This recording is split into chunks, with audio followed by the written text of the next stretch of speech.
미토콘드리아 건강에 대해 조금이라도 검색해 보셨다면 아마 똑같은 영양제 목록을 보셨을 겁니다. 코큐텐, NMN, PQQ, NAD 전구체, 알파, 리포산 등이죠. 미토콘드리아 영양제 시장은 여러분의 세포 에너지를 고치려면 무언가를 사야 한다는 전제하에 매년 수조 원의 수익을 창출합니다. 물론 이런 성분들 중 일부는 실제 연구 결과로 뒷받침되기도 합니다. 하지만 영양제 논의에서 항상 빠지는 중요한 사실이 하나 있습니다. 바로 우리 주변에 있는 아주 평범한 특정 음식들이 미토콘드리아의 구조와 기능에 명확하게 기록된 생리학적 영향을 미친다는 것입니다. 시중의 어떤 영양제도 흉내낼 수 없는 방식으로 말이죠. 이 음식들이 마법이라서가 아닙니다. 그 안에 포함된 화합물들이 미토콘드리아 생물학과 매우 구체적이고 표적화된 방식으로 상호작용하기 때문입니다. 이 분야에 대해 잘 안다고 자부하는 분들조차 놀랄만한 연구 결과들이 이를 뒷받침하고 있죠. 오늘 저는 그 5가지 음식을 여러분께 보여드리겠습니다. 각 음식에 무엇이 들어있는지, 여러분의 미토콘드리아 내부 분자 수준에서 어떤 일을 하는지 알려드릴 겁니다. 또한 연구에서 제안하는 실제 섭취량은 얼마인지, 그리고 이 음식들을 꾸준히 섭취했을 때 어떻게 시너지 효과를 내는지도 설명해드리겠습니다. 가장 먼저 첫 번째 음식부터 시작하겠습니다. 제가 미토콘드리아 생물학 논문을 깊이 파고들었을 때 이 음식의 작동 원리가 가장 구체적이고 예상치 못한 것이었기 때문입니다. 이 음식은 단순히 미토콘드리아를 지원하는 데 그치지 않습니다. 대부분의 사람들이 들어본 적도 없는 미토콘드리아 내부의 특정 구조를 물리적으로 재건합니다. 그리고 5번째 음식은 이 목록에 있는 다른 모든 것들이 더 잘 작동하게 만들어주는 핵심입니다. 5번째 음식이 없다면 여러분이 매일 첫 번째부터 4번째 음식까지 꼬박꼬박 챙겨 먹더라도 온전한 효과를 얻지 못할 수도 있습니다. 끝까지 집중해주세요. 그 이유를 정확히 설명해 드리겠습니다. 그럼 5가지 음식을 모두 살펴보겠습니다. 음식에 대해 알아보기 전에 미토콘드리아 복구가 무엇을 의미하는지 짧게 짚고 넘어가겠습니다. 이건 단일한 과정이 아니라 여러 개의 독립적인 생물학적 과정이며 각각의 음식은 서로 다른 과정을 담당합니다. 첫 번째, 미토콘드리아 손상 유형은 세포막 손상입니다. 전자전달계가 작동하고 ATP가 생성되는 미토콘드리아 내막은 인지질로 구성되어 있습니다. 특히 이 내막에는 우리 몸 어디에도 존재하지 않는 카디오리핀이라는 독특한 인지질이 포함되어 있습니다. 카디오리핀은 전자전달계의 단백질 복합체들을 하나로 결합시켜주는 구조적인 접착제 역할을 합니다. 산화 스트레스, 염증, 혹은 영양결핍으로 인해 이 카디오리핀이 손상되거나 성분이 변질되면 전자전달계의 효율이 떨어집니다. 연료당 생성되는 ATP는 줄어들고 새어나가는 활성산소는 더 많아지는 것이죠. 두 번째 유형은 산화적 손상입니다. 미토콘드리아는 세포 내 활성산소의 주된 발생원이며 이는 ATP 생성 과정의 자연스러운 부산물입니다. 하지만 이 활성산소 배출량이 세포의 항산화 능력을 초과하면 미토콘드리아 DNA와 단백질, 그리고 세포막 자체를 손상시킵니다. 파괴적인 악순환이 시작되는 겁니다. 손상된 미토콘드리아는 더 많은 활성산소를 만들어내고 이는 다시 미토콘드리아를 더 심하게 망가뜨립니다. 세 번째 유형은 에너지 손상, 즉 전자전달계 장치 자체의 기능 저하입니다. 특정 복합체들의 활성도가 떨어지고 양성자 기울기 효율이 감소합니다. 미토콘드리아는 과열되지만 산소 분자당 만들어내는 ATP는 줄어들게 됩니다. 그리고 네 번째 유형은 이른바 축적 손상이라고 부를 수 있는 현상입니다. 미토파지라는 품질 관리 시스템이 망가져서 제대로 청소되지 못한 기능장애, 미토콘드리아들이 쌓이는 것이죠. 이런 좀비 미토콘드리아들은 자리만 차지한 채 쓸모있는 ATP는 만들지 못하면서 활성산소만 내뿜습니다. 그리고 세포에 뭔가 잘못되었다는 신호를 보내 염증 반응을 촉발합니다. 이제 제가 보여드릴 5가지 음식은 이 4가지 손상 유형을 모두 해결해줍니다. 서로 다른 음식들이 서로 다른 원리로 서로 다른 표적을 공략합니다. 그럼 첫 번째 음식부터 시작하겠습니다. 첫 번째 음식은 기름진 생선입니다.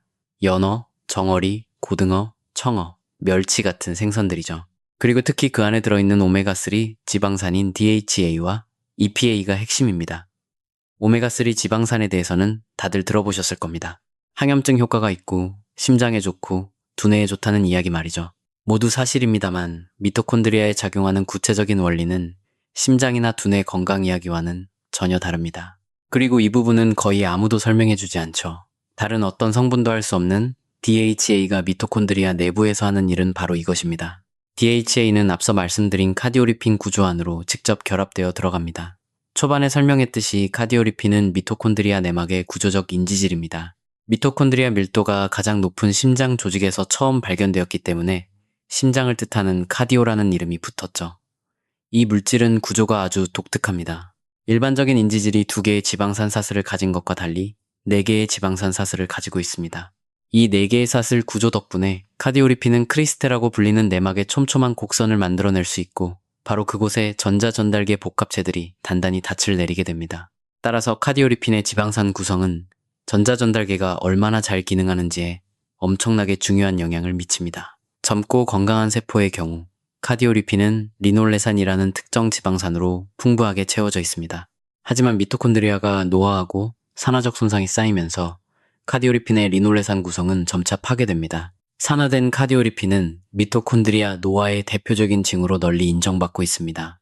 나이가 들수록 전자전달계 효율이 떨어지는 가장 큰 이유 중 하나죠. 기름진 생선에서 섭취한 DHA는 카디오리핀에 결합하여 세포막을 훨씬 더 유연하고 기능적인 상태로 변화시킵니다.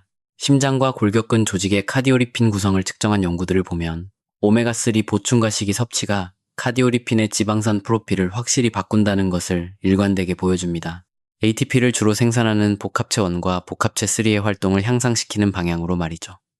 한편 EPA는 이와는 다르지만 서로 보완적인 역할을 합니다. EPA는 레졸빈, 특히 레졸빈 이원과 E2라고 불리는 신호 전달 물질의 전구체입니다. 레졸빈은 염증을 단순히 억제하는 것을 넘어 적극적으로 해결하는 역할을 합니다. 미토콘드리아 환경에서 레졸빈 신호가 타깃으로 삼는 것은 바로 NLRP3 인플라마좀이라는 염증 복합체입니다. 이것은 미토콘드리아 기능장애에 반응하여 세포 내부에서 활성화됩니다. NLRP3 인플라마좀이 작동하면 IL-1베타와 IL-18이라는 염증성 사이토카인이 생성되어 미토콘드리아를 더욱 손상시킵니다. EPA에서 생성된 레졸빈은 바로 이 경로를 억제하여 1차적인 미토콘드리아 기능 장애 뒤에 따라오는 2차적인 염증 손상을 줄여줍니다. 정리하자면 DHA는 구조를 재건하고 EPA는 구조적 손상을 악화시킬 수 있는 연쇄적인 염증 반응을 줄여줍니다. 하나의 음식 안에 서로 다른 2가지 치료 타깃과 작용 원리가 모두 들어있는 셈이죠. 연구에서 권장하는 섭취량은 일주일에 기름진 생선 2세 토막입니다. 이 정도면 DHA와 EPA를 합쳐 대략 1에서 2g 정도를 섭취할 수 있습니다. 생선을 드시지 않거나 치료 목적의 섭취량을 원하시는 분들은 조류에서 추출한 DHA, 이 영양제를 통해 생선을 먹지 않고도 같은 용량의 성분을 얻을 수 있습니다. 사실 생선에 들어있는 DHA도 결국 해양 먹이사슬의 조류에서 온 것이니까요. 조리 방법도 아주 중요합니다. 적당한 온도로 조리할 경우 EPA와 DHA는 생각보다 열에 쉽게 파괴되지 않습니다. 하지만 튀김처럼 아주 높은 온도로 조리하면 오메가3 성분이 크게 산화됩니다. 굽거나 찌거나 날 것으로 먹는 것이 영양소를 가장 잘 보존하는 방법입니다. 여기서 정어리는 특별히 언급할 가치가 있습니다. 정어리는 그램당 오메가3 함량이 가장 높은 공급원 중 하나이며 가격도 저렴하고 구하기도 쉽고 캔 형태로 장기 보관도 가능합니다.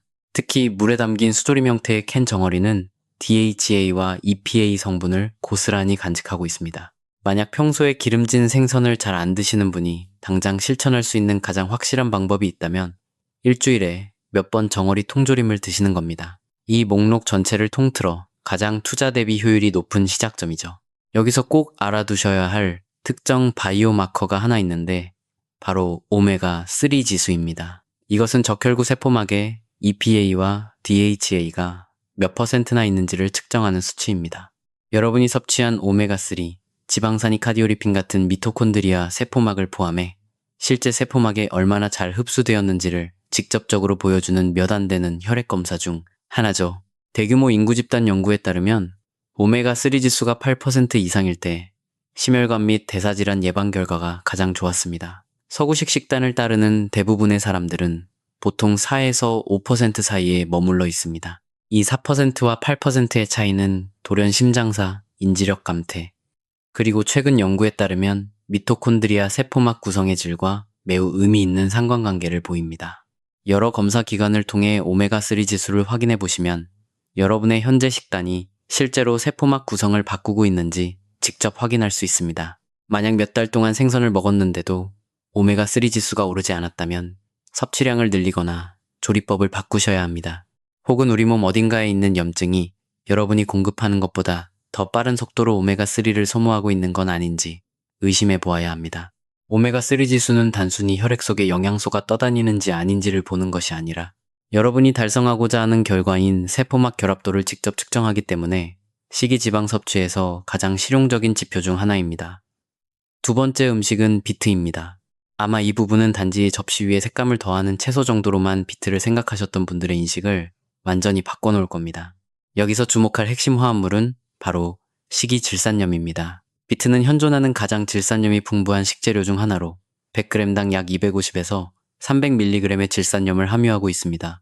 시금치나 루꼴라, 샐러리 같은 질산염이 풍부한 다른 채소들보다도 훨씬 많은 양이죠. 물론 이 채소들도 훌륭한 공급원이긴 합니다. 작동 경로는 이렇습니다. 여러분이 식이질산염을 섭취하면 혀 표면의 박테리아가 이를 아질산염으로 환원시킵니다. 아질산염은 혈류로 들어가서 특히 근육을 쓰는 산소가 부족한 환경에서 일산화질소, 즉 NO로 다시 한번 환원됩니다. 그리고 바로 이 지점에서 미토콘드리아가 등장합니다. 일산화질소는 단순히 혈관을 확장시키는 물질에 그치지 않습니다. 미토콘드리아의 호흡을 조절하는 가장 중요한 물질 중 하나입니다. 구체적으로 일산화질소는 전자 전달계의 복합체포인 사이토크롬C 산화요소를 조절합니다. 이곳은 ATP 생성 주기를 완성하기 위해 전자를 산소로 넘겨주는 마지막 복합체입니다. 농도가 낮을 때 일산화질소는 사이토크롬C 산화요소를 경쟁적으로 억제합니다. 이것은 아예 기능을 멈추게 하려는 것이 아니라 더 정밀하게 미세 조정하기 위함입니다. 효소의 산소 민감도를 조절해서 각각의 산소 분자가 ATP를 생성하는 효율을 높여주는 것이죠. 결과적으로 미토콘드리아는 소비된 산소량 대비 더 많은 에너지를 뽑아냅니다. 양성자 누출은 줄어들고 ATP 수율은 높아집니다. 이것은 단순한 이론이 아닙니다. 2011년 셀 메타볼리즘지에 발표된 나르손과 그의 동료들의 획기적인 연구가 이를 증명합니다. 그들은 건강한 자원자들에게 3일 동안 하루 약 500mg의 식이 질산염에 해당하는 비트 주스를 마시게 한 뒤 일정한 강도의 운동을 시키고 산소 소비량을 측정했습니다. 그 결과 비트 그룹은 동일한 양의 운동을 수행하는데 훨씬 적은 산소를 사용했습니다. 소비된 산소당 생성된 ATP로 측정되는 미토콘드리아 효율이 비약적으로 향상된 것이죠. 연구진은 이를 건강한 인간을 대상으로 이 정도의 구체적인 수준에서 미토콘드리아 효율을 개선한 것으로 입증된 최초의 식이중재라고 평가했습니다. 이러한 효율성 메커니즘 외에도 식이질산염은 별도의 경로를 통해 새로운 미토콘드리아를 생성하는 미토콘드리아 생합성도 촉진합니다. 일산화질소는 구안일산 고리화 요소를 활성화하고 이것은 다시 사이클릭 GMP를 만들어내며 이는 최종적으로 미토콘드리아 생합성의 마스터 조절자인 PGC1알파를 활성화시킵니다. 기존의 미토콘드리아들이 더 효율적으로 돌아갈 뿐만 아니라 아예 새로운 미토콘드리아들이 더 많이 만들어지는 겁니다. 연구를 통해 밝혀진 실질적인 섭취량은 하루 200에서 500mg의 식이 질산염입니다. 이는 중간 크기의 비트 1개, 비트 주스 1잔 또는 루꼴라나 시금치 같은 고질산염 채소를 듬뿍 담은 한 접시면 충분히 채울 수 있는 양입니다. 비트 주스를 활용하시는 분들의 경우 연구에서는 일관되게 300ml의 농축 비트 주스를 사용했는데 이는 시판되는 보통 크기의 주스 한 병 정도 분량입니다. 여기서 아주 중요한 주의사항이 하나 있습니다. 항균 구강청결제는 질산염을 아질산염으로 바꾸는 혀의 박테리아를 죽여서 이 전체 경로를 차단해버립니다. 연구에 따르면 항균 구강청결제를 하루 2번 사용하면 식이질산염에 대한 혈중 아질산염 반응이 70에서 90%나 감소한다고 합니다. 만약 여러분이 항균 구강청결제를 쓰고 계신다면 식이질산염이 주는 심혈관 및 미토콘드리아의 이점을 대부분 날려버리고 있는 셈입니다. 물론 치아 위생을 포기하라는 뜻은 아니지만 자신에게 정말 항균 구강청결제가 필요한지 다시 한번 생각해 볼 필요는 있습니다. 지금까지 2가지를 살펴보았는데 이 2가지는 가장 놀라운 작동 원리를 가진 음식들이었습니다.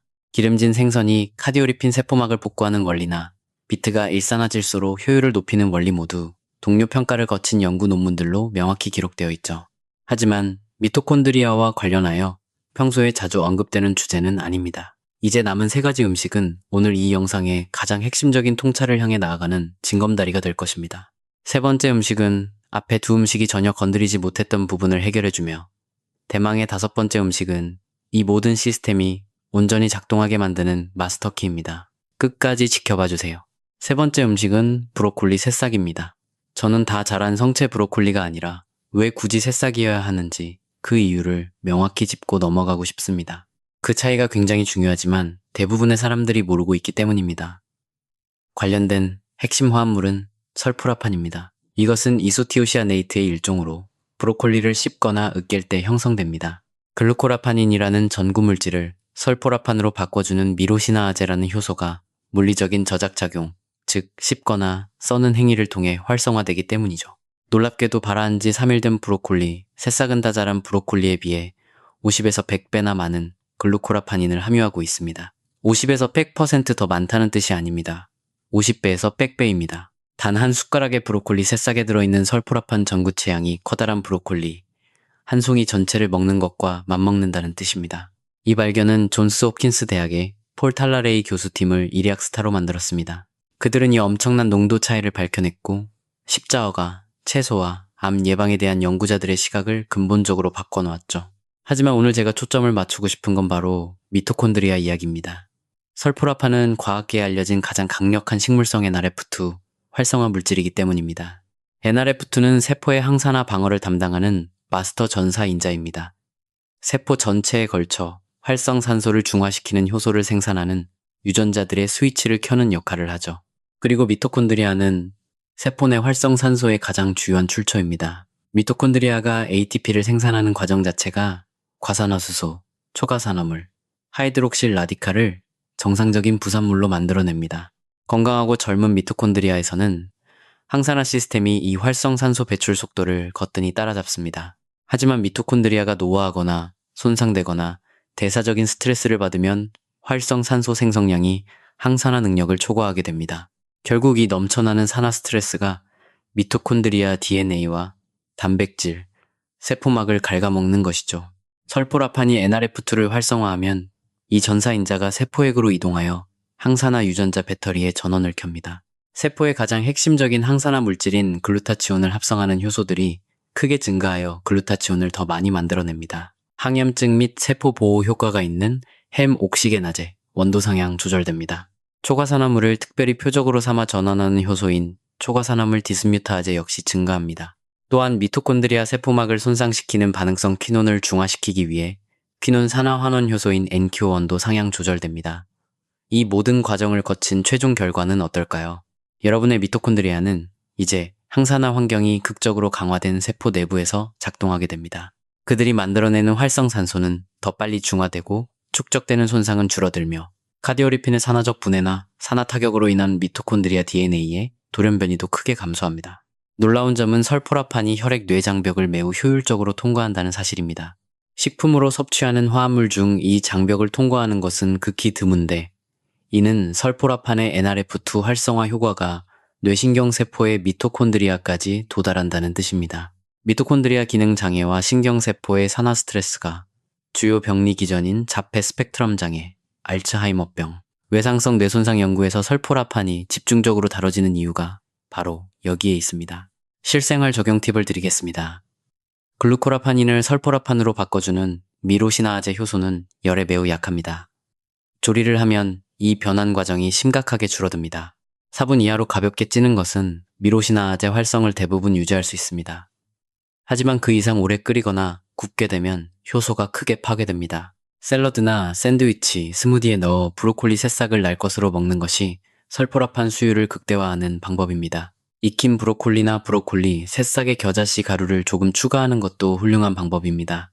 겨자에는 브로콜리에서 열로 파괴된 효소를 대체할 수 있는 고유의 미로시나아제가 들어있어 변환 과정을 다시 복구해주기 때문입니다. 조리된 브로콜리에 소량의 겨자씨나 겨자 가루를 첨가하면 설포라판 생성이 생것을 먹을 때와 거의 비슷한 수준으로 회복된다는 연구 결과도 있습니다. 설포라판이 미토콘드리아에 미치는 효과에 대한 임상적 증거는 동물 실험 수준을 훨씬 뛰어넘습니다. 분자자폐증 저널에 발표된 존스 홉킨스의 무작위 대조 시험에 따르면 중등도에서 중증 자폐 스펙트럼 장애를 가진 젊은 남성들에게 18주 동안 브로콜리 새싹에서 추출한 설포라판을 제공했습니다. 위약 그룹은 의미 있는 변화가 없었지만 설포라판 그룹은 사회적 상호작용, 이상행동 점수, 의사소통 능력에서 유의미한 개선을 보였습니다. 이러한 결과는 뇌신경 미토콘드리아의 기능과 신경세포 내 NRF2를 통한 산화 스트레스 관리에 의해 주도된 측정 가능한 변화들입니다. 제가 이 연구를 언급하는 이유는 설포라판이 자폐증 치료제라고 주장하기 위함이 아닙니다. 산화 스트레스를 받고 있는 뇌신경 미토콘드리아의 임상적 환경에서 NRF2 활성화가 어떤 놀라운 일을 해낼 수 있는지 보여주기 때문입니다. 그리고 제 채널을 보시는 대부분의 시청자분들이 가장 관심 있는 주제, 즉 뇌의 미토콘드리아와 그에 대한 산화보호 장치가 의미 있게 개선되었을 때 어떤 일이 일어나는지를 잘 설명해주기 때문이죠. 또한 설포라판과 알파 리포산 사이의 시너지 효과도 언급할 가치가 있습니다. 알파 리포산은 내장육, 시금치, 브로콜리 등에서 발견되는 항산화 물질입니다. 알파 리포산은 설포라판의 NRF2 활성화를 통해 늘어난 세포의 주요 항산화 물질인 글루타치온을 다시 재생시키는 역할을 합니다. 설포라판이 글루타치온 합성을 이끌고 알파 리포산이 산화된 글루타치온을 다시 활성 형태로 재생시킬 때 이 두 조합이 만들어내는 항산화 능력은 각각 따로 작용할 때보다 훨씬 강력합니다. 같은 식사에서 브로콜리 새싹을 시금치와 함께 먹는 것은 단순히 편리해서가 아니라 생물학적 메커니즘을 완벽하게 맞춘 식단 조합이라고 할 수 있습니다. 네 번째 음식은 다크 베리류입니다. 구체적으로 블루베리, 빌베리, 블랙베리, 오디 등입니다.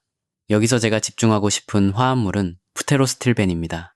프테로스틸벤은 적포도주와 장수 연구 관련해서 아마 한 번쯤 들어보셨을 레스베라트롤과 구조적으로 유사한 스틸벤 화합물입니다. 하지만 프테로스틸벤은 레스베라트롤이 가지지 못한 결정적인 장점을 하나 가지고 있는데 바로 생체 이용률이 압도적으로 높다는 점입니다. 레스베라트롤은 장과간에서 광범위하게 대사되어 버리기 때문에 입으로 섭취했을 때 체내 전신 순환에 도달하는 비율은 약 20%에 불과합니다. 하지만 프테로스틸벤은 무려 80%가 도달합니다. 같은 원리로 작동하지만 전달력은 훨씬 우수하죠. 그리고 이 원리야말로 미토콘드리아 생물학에서 가장 중요한 메커니즘 중 하나입니다. 프테로스틸벤은 세포대사와 스트레스 반응을 조절하는 NAD 의존성 타라세틸화 효소 중 하나인 서트원을 활성화합니다. 서트원이 활성화되면 특정 타깃 물질의 아세틸기를 제거하여 타라세틸화시키는데 그 타깃이 바로 PGC1알파입니다. PGC1알파는 미토콘드리아 생합성의 마스터 조절자입니다. 이것이 타라세틸화되어 활성화되면 새로운 미토콘드리아를 생산하는 유전자 전사 프로그램의 스위치가 켜집니다. 미토콘드리아 DNA의 복제를 주도하는 미토콘드리아 전사인자 A를 활성화하고 전자 전달계 구성 요소를 위한 유전자들을 상향 조절합니다. 특히 에너지가 가장 절실하게 필요한 세포들, 즉 골격근, 심장근육, 신경세포에서 미토콘드리아의 밀도를 폭발적으로 늘려줍니다. 블루베리 섭취와 미토콘드리아 기능 향상에 관한 연구 결과들이 일관되게 긍정적인 이유가 바로 여기에 있습니다. 단지 기존 미토콘드리아를 보호하는 것에 그치지 않고 새로운 미토콘드리아 공장을 지으라고 직접 명령을 내리는 메인 스위치를 누르는 것이죠. 영양생화학 저널에 발표된 한 연구에 따르면 8주 동안 블루베리를 규칙적으로 섭취한 그룹은 대조군에 비해 골격근의 미토콘드리아 생합성 지표가 눈에 띄게 증가했습니다. 구체적으로 PGC1 알파 발현과 사이토크롬C 함량이 증가했는데 이는 한계치에서 맴도는 근소한 차이가 아니라 매우 의미 있는 규모의 효과였습니다. 여기에 다크베리류에 들어있는 안토시아닌이 또 다른 메커니즘을 추가합니다. 블루베리, 블랙베리, 오디를 진한 색으로 만들어주는 색소인 안토시아닌은 혈액-뇌 장벽을 통과하여 해마나 선조체처럼 미토콘드리아 기능장애에 특히 취약한 뇌 부위에 축적됩니다. 터프츠 대학교의 미국 농무부 산하노화 관련 인간영양연구센터의 동물 모델 연구에 따르면 블루베리 보충은 신경세포의 연령 관련 미토콘드리아 기능 저하를 역전시키는 것으로 나타났습니다. 그리고 최근의 인체 대상 데이터 역시 이와 유사하게 인지 기능 및 뇌 에너지 대사에 긍정적인 영향을 미친다는 것을 보여주고 있습니다. 실생활 적용 팁입니다. 다크베리류는 섭취량과 꾸준한 섭취 빈도가 모두 중요한 몇 안 되는 식품 중 하나입니다. 블루베리를 한번 먹으면 일정량의 프테로스틸벤과 안토시아닌을 섭취할 수 있지만 서트원과 PGC1 알파 경로의 활성화는 지속적인 노출을 통해 시간이 지남에 따라 축적됩니다. 몇 주, 몇 달 동안 매일 꾸준히 섭취해야만 연구에서 보여주는 것과 같이 측정 가능한 수준의 미토콘드리아 생합성 반응을 얻을 수 있습니다. 특히 냉동 야생 블루베리는 꼭 기억해 둘 만합니다. 야생 블루베리는 재배종보다 크기가 작아서 부피 대비 껍질의 비율이 훨씬 높고 안토시아닌은 바로 이 껍질에 농축되어 있기 때문에 안토시아닌 농도가 비약적으로 높습니다. 또한 냉동 야생 블루베리는 구하기도 쉽고 가격도 저렴하며 냉동 과정을 거쳐도 안토시아닌 함량이 그대로 보존됩니다. 미토콘드리아 생합성의 이점만을 생각한다면 냉동 야생 블루베리가 같은 양의 신선한 재배종 블루베리보다 훨씬 더 뛰어난 효과 발휘할 수 있습니다. 자, 여기까지 4가지를 살펴봤습니다. 이제 여러분은 4가지 뚜렷한 미토콘드리아 복구 메커니즘이 동시에 작동하고 있다는 것을 알게 되셨을 겁니다. 기름진 생선으로 세포막을 복구하고 비트로 호흡 효율을 높이며 브로콜리 새싹으로 산화적 손상을 방어하고 다크베리류로 새로운 미토콘드리아를 만들어내죠. 하지만 여기서 멈추면 아주 큰 문제가 생깁니다. 그리고 이것이 바로 미토콘드리아 영양을 다루는 대부분의 논의에서 완전히 놓치고 있는 부분입니다. 세포막을 복구할 수도 있고 활성산소로부터 미토콘드리아를 보호할 수도 있고 새 미토콘드리아를 만들어낼 수도 있습니다. 하지만 이미 고장 나버린 것들, 활성산소를 줄줄 흘리며 전체 시스템을 갉아먹고 있는 손상된 미토콘드리아들을 치우지 않는다면 어떻게 될까요? 여러분이 한 그 모든 훌륭한 노력들은 문제의 원인이 여전히 오염물질을 뿜어내고 있는 세포 환경 속에서 일어날 뿐입니다. 5번째 음식은 이미 손상된 미토콘드리아 문제를 직접적으로 해결한다고 과학적으로 입증된 유일한 식이 화합물입니다. 이 음식을 앞서 소개한 모든 음식들을 더 잘 작동하게 만드는 핵심 키라고 부른 이유가 바로 그 메커니즘 때문입니다. 5번째 음식은 석류입니다. 정확히 말하면 석류에 들어있는 엘라그산 성분을 여러분의 장내 세균이 대사하여 만들어내는 화합물, 바로 유롤리틴 A입니다. 저희 채널의 자가포식 관련 영상을 보셨다면 세포 청소의 맥락에서 유롤리틴 A라는 이름을 들어보셨을 겁니다. 하지만 미토콘드리아와 관련된 이야기는 일반적인 자가포식보다 훨씬 더 깊이 들어가며 이 메커니즘은 매우 정밀하게 이해할 필요가 있습니다. 유롤리틴 A가 해결하는 문제, 그리고 이것이 첫 번째부터 4번째 음식과 근본적으로 다른 이유는 다음과 같습니다. 앞선 4가지 음식은 기존의 미토콘드리아를 보호하고 개선하며 새로운 미토콘드리아 생산을 촉진합니다. 하지만 어떤 음식도 이미 너무 망가져서 수리할 수조차 없는 미토콘드리아는 건드리지 못합니다. 미토콘드리아 DNA에 돌연변이가 생긴 것들, 카디오리핀이 심하게 손상되어 DH의 이 섭취로도 복구되지 않는 것들, 전자 전달계가 완전히 망가져서 ATP보다 활성산소를 더 많이 뿜어내는 것들 말이죠. 이것들은 세포 에너지 시스템에 기여하기는커녕 에너지를 갉아먹는 존재들입니다. 이 기능장애 미토콘드리아들은 반드시 제거되어야 합니다. 그리고 이 역할을 하는 과정, 즉 손상된 미토콘드리아만을 선택적으로 제거하는 자가포식 과정인 미토파지야말로 미토콘드리아 생물학에서 가장 중요한 품질 관리 메커니즘입니다. 미토파지가 제대로 작동하지 않으면 지속적으로 산화적 손상 물질을 배출하고 염증 신호를 보내며 주변의 건강한 미토콘드리아 기능마저 방해하는 좀비 미토콘드리아 집단이 점점 늘어나게 됩니다. 유롤리틴 A는 현재 과학계에 알려진 가장 강력한 식이성 미토파지 활성제입니다. 여러 물질 중 하나가 아니라 현재까지 확인된 모든 식이 화합물 중 압도적인 인류입니다. 이 물질의 작동 원리는 엄청나게 중요한 방식으로 매우 구체적입니다. 유롤리틴 A는 손상된 미토콘드리아를 탐지하고 꼬리표를 붙이는 1차적 감지 시스템인 핑크원 파킹 경로를 활성화합니다. 작동 방식은 이렇습니다. P10 유도 인산화 효소원, 즉 핑크원은 세포막 전이를 잃어버린 미토콘드리아 표면에 축적되는 단백질입니다. 건강한 미토콘드리아는 핑크원을 빠르게 흡수하고 분해하지만 손상된 미토콘드리아는 흡수 기능이 망가져서 그렇게 하지 못합니다. 그래서 손상된 미토콘드리아의 외막에는 핑크원이 계속 쌓이게 되고 이것은 결국 손상되었다는 깃발 역할을 하게 됩니다. 핑크원이 특정 임계치 이상으로 쌓이면 파킨이라는 이슬이 유비키틴 연결 효소가 출동하여 그 손상된 미토콘드리아에 유비키틴 사슬이라는 꼬리표를 붙입니다. 그러면 자가포식 수용체들이 이 꼬리표를 인식하고 해당 미토콘드리아를 폐기장인 오토파고점으로 끌고 가 파괴하는 것이죠. 유롤리틴 A는 핑크원의 발현을 높이고 손상된 미토콘드리아 표면에서 이를 더 안정적으로 유지시켜 이 감지 시스템을 훨씬 더 예민하게 만들어줍니다. 더 많은 분량 미토콘드리아가 적발되고 더 많이 청소되는 것이죠. 이에 대한 임상적 증거는 영양학 및 미토콘드리아 관련 논문들을 통틀어 가장 강력한 수준입니다. 스위스 로잔 연방공과대학교에서 분사한 임상단계 바이오 기업 아마젠티스가 2022년 네이처 메타볼리즘지에 발표한 무작위 대조 시험 결과가 있습니다.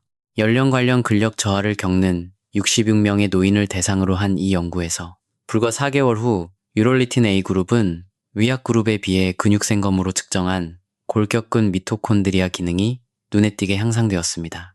특히 미토콘드리아 단백질 합성 속도에서 큰 차이를 보였습니다. 이것은 환자 스스로 피로감이 줄었다고 느끼는 주관적인 설문 결과가 아닙니다. 실제 근육 조직을 떼어내어 측정한 결과입니다. 망가진 미토콘드리아들이 치워지고 새롭고 쌩쌩한 미토콘드리아들이 그 자리를 채운 것이죠. 2023년 유럽 심장 저널에 발표된 후속 연구에서는 유롤리틴 A가 심부전 환자의 심장세포에서 미토콘드리아 기능을 향상시킨다는 사실을 발견했습니다. 미토콘드리아 기능 장애가 질병의 주요 원인인 심장에서도 그 효과가 입증된 것입니다. 이제 장내 미생물과 관련된 주의사항과 왜 석류를 통해 이를 섭취하는 것이 특별한 의미가 있는지 설명해 드리겠습니다. 유롤리틴 A는 석류 자체에 들어있는 것이 아닙니다. 여러분의 장내 세균이 석류의 엘라지탄닌이라는 성분을 분해할 때 만들어집니다. 특히 고르도니박터 속의 세균들이 이 변환을 담당하죠. 연구에 따르면 약 30에서 40%의 사람들에게만 식이 엘라지탄닌을 의미 있는 수준의 유롤리틴 A로 변환할 수 있는 장내 세균이 충분히 존재한다고 합니다. 이것이 바로 석류, 호두, 참나무통에서 숙성된 레드와인, 특정 베리류 등 엘라지탄닌이 풍부한 식품을 꾸준히 섭취하는 것이 중요한 이유입니다. 오랜 기간 이 음식들을 먹으면 이 변환을 돕는 장내 세균을 선택적으로 배양할 수 있습니다. 처음에는 유롤리틴 A를 만들어내지 못하던 사람들도 8에서 12주 동안 꾸준히 엘라지탄닌을 섭취하면 관련 세균 군집이 확장되면서 유롤리틴 A를 생성하기 시작하는 경우가 많습니다. 음식을 통한 접근법은 이렇습니다. 하루에 반 컵에서 한 컵 정도의 석류 알맹이를 먹고 일주일에 몇 번 호두 한 줌을 곁들이면 의미 있는 수준의 엘라지탄닌을 공급할 수 있습니다. 자신이 유롤리틴 A를 생산할 수 있는지 확인하고 싶은 분들은 시중의 장내 미생물 분석 검사를 통해 해당 세균이 있는지 알아볼 수 있지만 검사 결과가 완벽한 것은 아닙니다.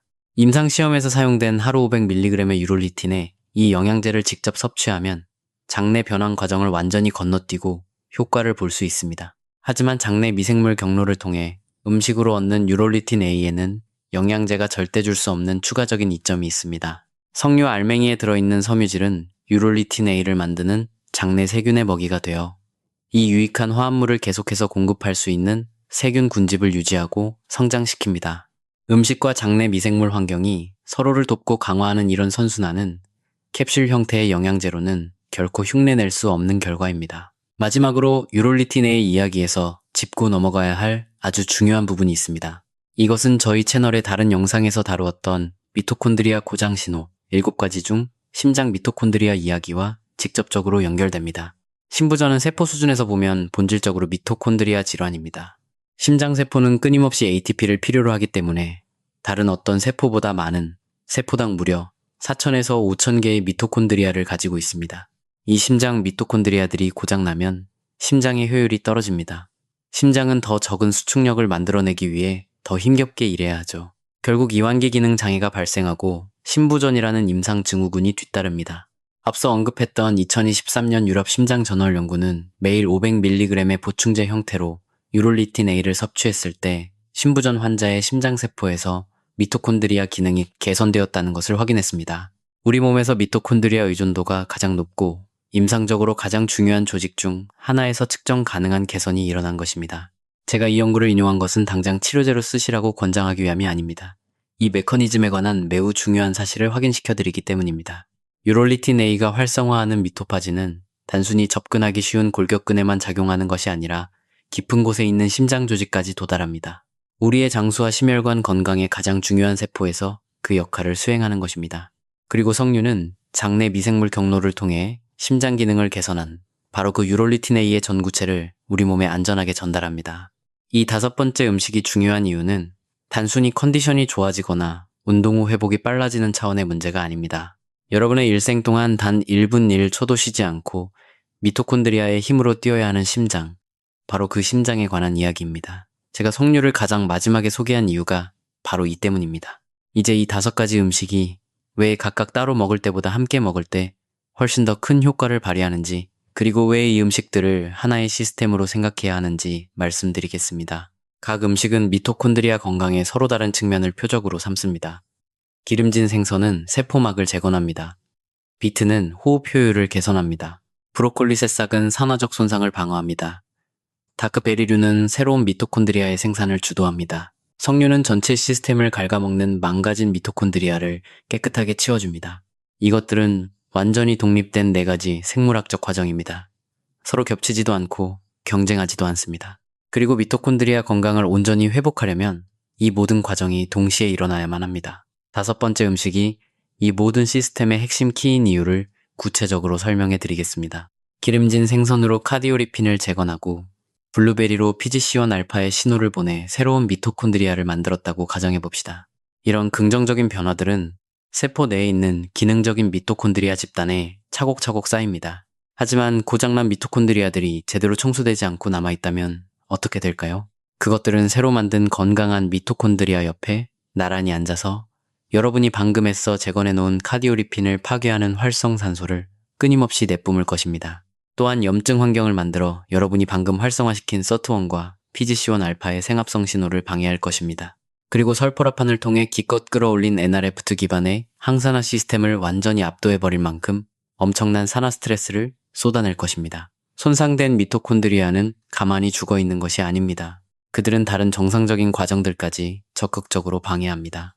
유롤리틴 A가 주도하는 미토파지는 바로 이런 방해물들을 말끔히 치워줍니다. 공장 바닥에서 불량품을 만들어내는 고장난 기계들을 치워버리는 것이죠. 일단 청소가 끝나면 세포막이 재건된 미토콘드리아, 새롭게 만들어진 미토콘드리아, 그리고 NRF2로 철저히 보호받는 세포들이 극적으로 깨끗해진 환경에서 온전히 제 기능을 발휘할 수 있습니다. 비록 이 5가지 음식 조합 전체를 하나의 임상 프로토콜로 실험한 연구는 없지만 미토콘드리아 관련 시기 중재 연구들은 미토콘드리아 기능이 실질적으로 개선되려면 미토파지 활성화가 생합성과 반드시 병행되어야 한다는 것을 일관되게 보여줍니다.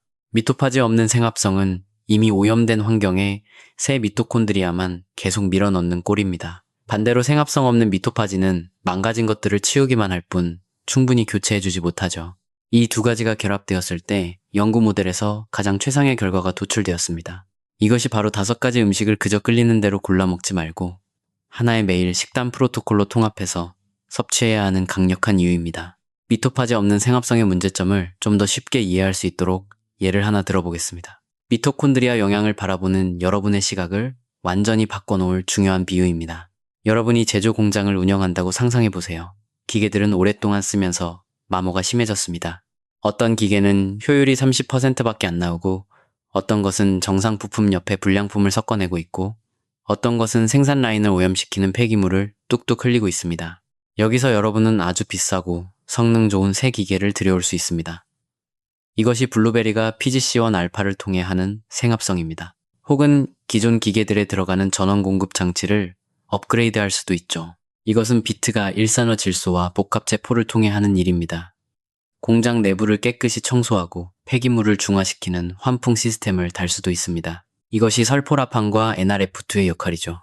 아니면 기계의 나사나 결합 부위를 튼튼한 새 부품으로 교체할 수도 있습니다. 기름진 생선과 카디오리핀이 바로 이 일을 합니다. 이 모든 조치들은 분명 훌륭하고 가치 있는 일입니다. 하지만 효율이 30%밖에 안 되고 불량품을 만들고 폐기물을 흘리면서 전기만 갉아먹는 그 고장난 기계들을 공장 한가운데 그대로 둔 채로 이 모든 것을 한다면 어떨까요?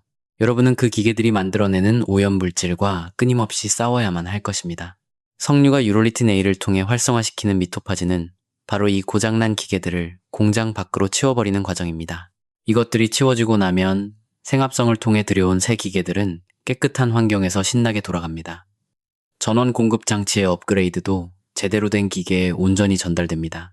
튼튼하게 수리된 부품들도 활성산소 오염이 적은 환경에서 훨씬 오래 버틸 수 있습니다.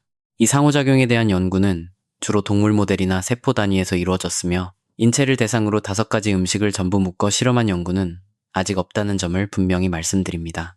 하지만 각 음식의 작동 원리에 대한 직접적인 증거는 매우 강력합니다. 이 5가지를 결합했을 때 나타나는 시너지 효과 역시 생물학적 논리와 잘 맞아떨어지며 미토콘드리아의 건강이 전반적으로 개선되려면 미토파지와 생합성이 동시에 일어나야 한다는 여러 연구진의 일관된 발견에 의해 든든하게 뒷받침되고 있습니다. 사실 이 5가지 음식을 하나로 묶은 식단 실험이 아직 없는 이유는 이런 복잡한 영양 연구에 자금을 지원하고 진행하는 것 자체가 현실적으로 매우 어렵기 때문입니다. 우리가 확실히 아는 것은 이렇습니다. 각각의 음식은 입증된 메커니즘을 가지고 있습니다. 그 메커니즘들은 얽혀있는 문제의 서로 다른 측면들을 정밀하게 타격합니다. 이 메커니즘들 간의 상호작용은 생물학적으로 논리적이며 원칙적으로 연구의 뒷받침을 받습니다. 무엇보다 이 5가지를 함께 먹는다고 해서 생길 수 있는 부작용이나 위험은 제로에 가깝습니다. 그저 우리가 흔히 접할 수 있는 평범한 음식들이니까요. 반면에 얻을 수 있는 잠재적 이익은 미토콘드리아의 개별 부품이 아니라 전체 시스템이 완벽하게 돌아가게 만드는 것입니다. 5가지 음식, 5가지 메커니즘, 그리고 하나의 완벽하게 통합된 시스템인 것이죠. 구체적인 하루 식단 프로토콜을 알려드리기 전에 음식과 영양제에 대한 아주 솔직하고 객관적인 비교를 해보고 싶습니다. 듣기 좋은 이야기로 포장하기보다는 실제 과학적 증거가 무엇을 말하고 있는지 명확하게 전달하는 것이 중요하기 때문입니다. 솔직히 말씀드리면 미토콘드리아 관련 영양제들 중 일부는 실제 훌륭한 연구 결과들을 가지고 있습니다. 저는 영양제라는 카테고리 자체를 무시하려는 것이 절대 아닙니다. 예를 들어 유비퀴놀 형태의 코큐텐은 미토콘드리아 전자 전달계에서 매우 중요한 전자 운반체 역할을 하며 노아나 스타틴 계열의 고지혈증 약 복용으로 인해 실제로 체내에서 고갈되는 성분입니다. 특히 60세 이상이거나 스타틴을 복용하여 코큐텐 고갈이 확실시되는 사람들에게는 영양제 보충을 뒷받침하는 탄탄한 연구들이 존재합니다.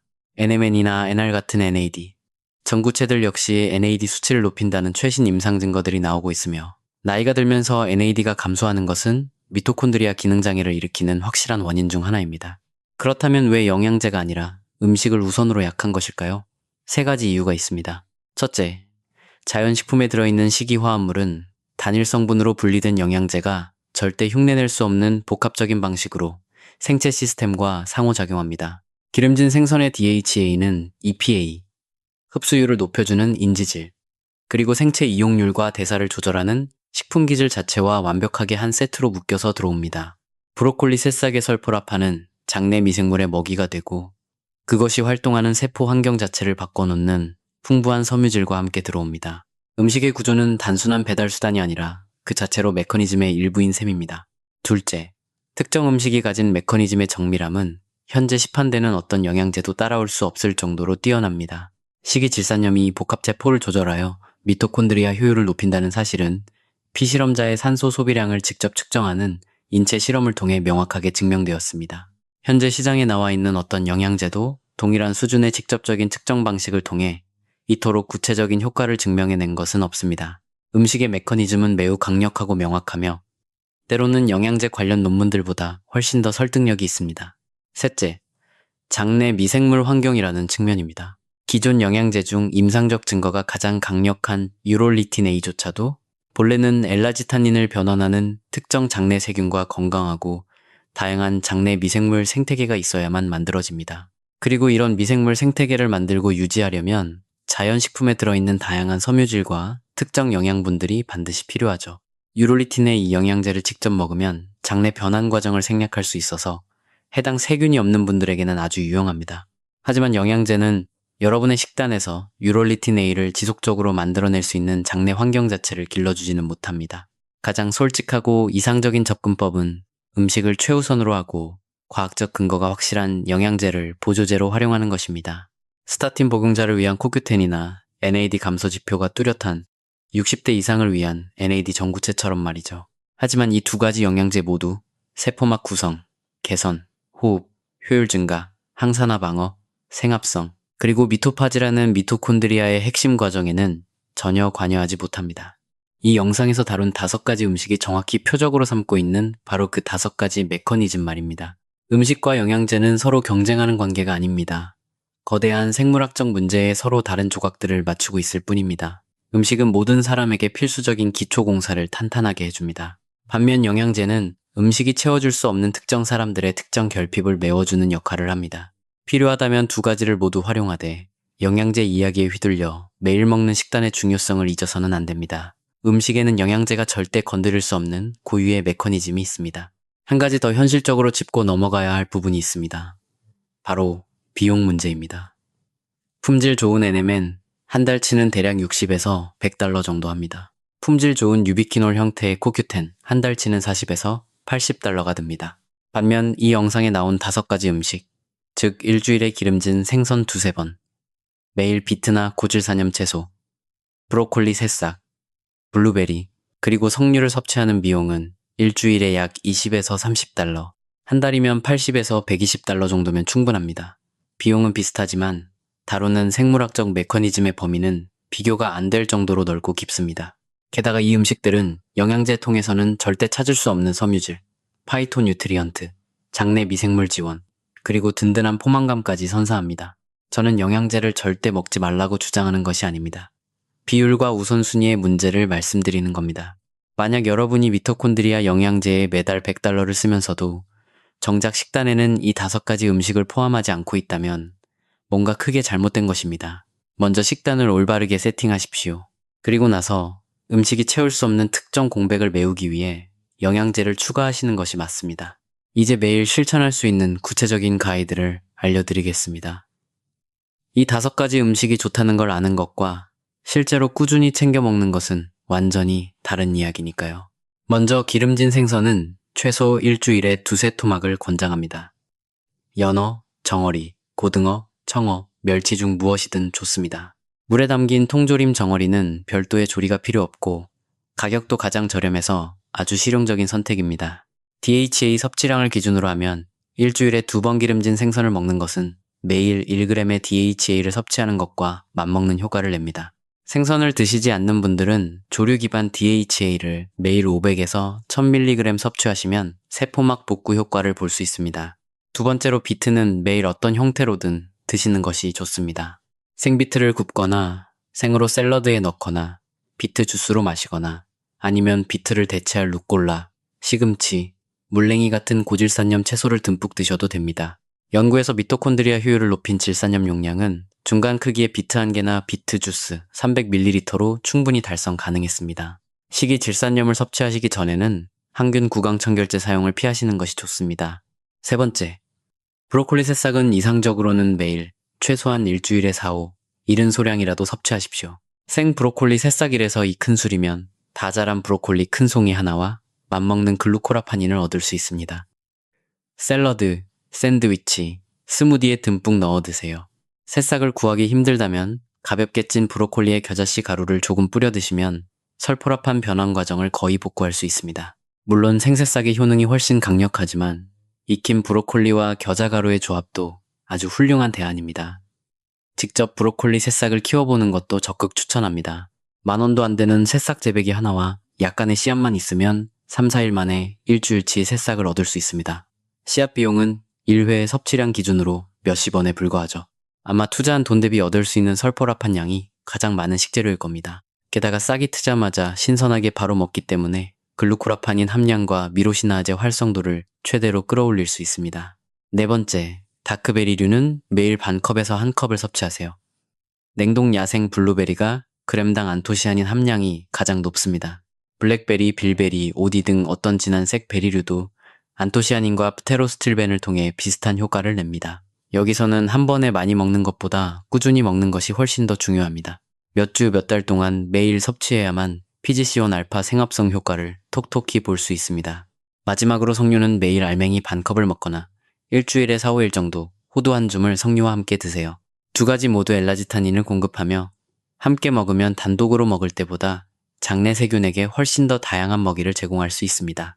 만약 자신의 장내 미생물이 유롤리틴 A를 생산하지 못한다는 것을 알거나 장내 환경이 개선되기를 기다리지 않고 바로 확실한 효과를 원하신다면 매일 500mg의 유롤리틴 A 영양제를 드시면 미토파지 활성화 효과를 직접 얻을 수 있습니다. 자, 이 모든 것을 합친 하루 식단은 이렇습니다. 아침 식사에 브로콜리 새싹과 냉동 야생, 블루베리 한 줌을 곁들입니다. 점심에는 비트나 고질산염 채소가 듬뿍 들어간 샐러드를 먹습니다. 저녁 식사로 일주일에 2~3번은 기름진 생선을 굽습니다. 그리고 간식이나 디저트로 호두와 함께 석류 알맹이를 일주일에 여러 번 즐깁니다. 어떤 것도 특별한 요리법이나 대단한 장비, 많은 시간을 요구하지 않습니다. 단지 이 특정 음식들이 내 세포 안에서 어떤 놀라운 일들을 하는지 이해하고 이를 식단에 포함시키겠다는 여러분의 의도적인 선택만 있으면 됩니다. 이 음식들을 언제 먹느냐는 얼마나 꾸준히 먹느냐에 비하면 크게 중요하지 않습니다. 하지만 비트와 운동의 관계만큼은 타이밍이 아주 중요합니다. 신체 활동을 하기 2~3시간 전에 비트나 고질산염 채소를 섭취하면 운동하는 동안 일산화질소의 효과를 극대화할 수 있습니다. 운동을 통해 미토콘드리아가 AMPK에 적응을 한창 진행 중일 때 일산화질소가 움직이는 근육 내 미토콘드리아 효율을 동시에 쫙 끌어올려주는 것입니다. 변화가 느껴질 때까지 최소 8에서 12주는 꾸준히 실천해 보시기 바랍니다. 미토콘드리아의 생합성과 복구는 며칠 만에 뚝딱 이루어지는 것이 아니라 수주에서 수개월에 걸쳐 일어납니다. 이 변화들은 여러분이 몸으로 그 활력을 느끼기 훨씬 전부터 세포막 구성의 변화와 미토콘드리아 밀도 증가, 그리고 불량 미토콘드리아의 제거라는 형태로 아주 깊은 세포 수준에서 먼저 일어나고 있습니다. 여러분의 몸이 보내는 신호들을 주의 깊게 관찰해 보세요. 아침에 일어났을 때의 활력, 오후에 찾아오는 피로감의 강도, 운동 후 회복 속도, 그리고 체성분의 변화 같은 것들 말입니다. 이것들이 바로 여러분의 미토콘드리아 기능을 보여주는 실시간 계기판입니다. 이 수치들이 어떻게 긍정적으로 움직이는지 지켜보십시오. 마지막으로 이 말씀을 꼭 드리고 싶습니다. 미토콘드리아 복구는 단순한 마법의 알약 하나로 끝나는 것이 아닙니다. 세포막 복원, 호흡 효율 증가, 항산화 방어, 생합성, 그리고 전체 시스템을 오염시키는 고장난 기계들을 치워버리는 철저한 품질 관리까지. 이 모든 것이 함께 돌아가야 하는 정교한 오케스트라입니다. 오늘 다룬 5가지 음식은 동료 평가를 거친 수많은 연구들을 통해 우리 주변의 평범한 식재료만으로도 약이나 영양제 참고 없이 이 5가지 과정을 모두 해결할 수 있음을 증명했습니다. 기름진 생선, 비트, 브로콜리 새싹, 다크베리류, 석류, 각각이 아주 구체적인 역할을 수행합니다. 서로가 할 수 없는 일들을 완벽하게 분담하죠. 석류가 지원하는 미토파즈가 바탕을 깨끗이 치워주면 그 위에서 다른 4가지 음식들이 완벽한 시너지를 내며 작동합니다. 전체가 부분의 합보다 진정으로 위대해지는 완벽한 생물학적 시스템이 완성되는 것입니다. 영상을 마치기 전에 마지막으로 여러분의 머릿속에 그림 하나를 그려드리고 싶습니다. 과학적인 메커니즘을 아는 것도 중요하지만 그 과학이 여러분의 일상을 어떻게 바꾸는지가 진짜 목적이니까요. 여러분의 미토콘드리아가 최상의 상태로 돌아갈 때 과연 어떤 기분이 들까요? 세포막이 튼튼하게 복구되고 전자전달계가 쌩쌩하게 돌아갈 때 말입니다. 아침에 눈을 뜨자마자 억지로 마시는 커피 없이도 맑은 에너지가 차오릅니다. 카페인을 빌려 쓰는 에너지가 아니라 내 몸이 스스로 뿜어내는 든든한 에너지입니다. 잠에서 깬 지 15분 만에 몸이 가볍게 작동하기 시작하죠. 미토콘드리아 생합성 공장이 힘차게 돌아가서 여러분의 근육세포가 건강한 미토콘드리아로 꽉 채워지면 오후의 무시무시한 피로감은 더 이상 여러분의 의지를 꺾지 못합니다. 억지로 깨어있기 위해 달달한 간식을 찾거나 엎드려 쓰러지지 않고도 거뜬히 오후를 이겨낼 수 있습니다. 나른한 오후 시간은 그저 버티는 생존의 시간이 아니라 다시 여러분의 생산적이고 빛나는 하루의 일부가 될 것입니다. 미토파지가 고장난 미토콘드리아를 부지런히 치우고 활성산소의 부담이 줄어들면 운동 후 회복 속도가 놀라울 정도로 빨라집니다. 예전 같으면 며칠을 알아누웠을 강도 높은 훈련을 하고도 이틀 혹은 하루면 거뜬히 회복됩니다. 더 자주 훈련하고 더 빨리 강해질 수 있죠. NRF2를 통한 강력한 항산화 방어가 철통같이 세포를 지키면 산화 스트레스에 짓눌려 둔해졌던 두뇌의 안개도 서서히 걷히기 시작합니다. 깜빡거렸던 단어들이 혀끝에서 바로바로 튀어나옵니다. 오후 늦게 멍해지던 시간은 훌쩍 짧아지고 집중력은 이전에는 상상도 못했던 시간까지 끈기 있게 이어집니다. 이것은 과장된 약속이나 허구가 아닙니다. 여러분의 몸과 뇌를 쉴 새 없이 돌리는 배터리, 미토콘드리아가 본래 설계된 대로 완벽하게 작동할 때 나타나는 지극히 자연스러운 현상입니다. 그리고 이것은 엄청난 의지력을 요구하거나 비싼 시술을 받아야만 가능한 일이 아닙니다. 단지 최신 과학 연구가 가르쳐주는 대로 그 메커니즘에 정확히 들어맞는 음식들을 여러분의 식탁에 올리는 것만으로 충분히 달성할 수 있습니다. 여러분의 미토콘드리아는 스스로를 만들고 유지하고 수리할 수 있는 놀라운 능력을 가지고 있습니다. 그들은 여러분이 허락해주기를 기다리는 것이 아니라 당장이라도 일할 수 있는 올바른 재료들을 기다리고 있을 뿐입니다. 만약 저희 채널에 있는 미토콘드리아 복구 프로토콜 영상을 보셨다면 운동, 수면, 생활 습관에 관한 틀을 이미 아실 겁니다. 오늘 영상의 모든 내용은 바로 그 프로토콜 아래에 깔려있는 든든한 식단의 토대입니다. 이전 영상의 프로토콜이 운동과 생활 습관을 통해 PGC1 알파와 미토파즈를 추진한다면 오늘 배운 이 5가지 음식은 전혀 다른 각도에서 음식이라는 재료를 통해 똑같은 메커니즘을 훌륭하게 지원합니다. 이 프로토콜과 식단이 하나로 결합되었을 때 단일 방법으로는 상상할 수 없었던 수많은 생물학적 각도에서 여러분의 미토콘드리아 건강을 입체적으로 끌어올릴 수 있습니다. 아직 미토콘드리아 복구 프로토콜 영상을 시청하지 않으셨다면 설명란에 있는 링크를 꼭 확인해 주세요. 오늘 영상에서 다룬 모든 내용과 더불어 미토콘드리아 생합성과 품질 관리를 이끄는 운동 처방, 수면 최적화, 그리고 구체적인 생활 습관 교정에 대해 아주 깊이 있게 다루고 있습니다.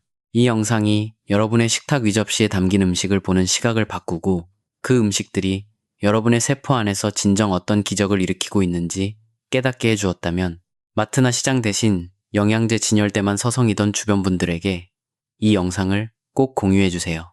단순한 유행이 아닌 우리 몸이 진짜로 작동하는 원리와 과학적 증거에 기반한 진짜 중요한 이야기들을 계속해서 만나보고 싶으시다면 구독을 부탁드립니다. 그럼 다음 영상에서 뵙겠습니다.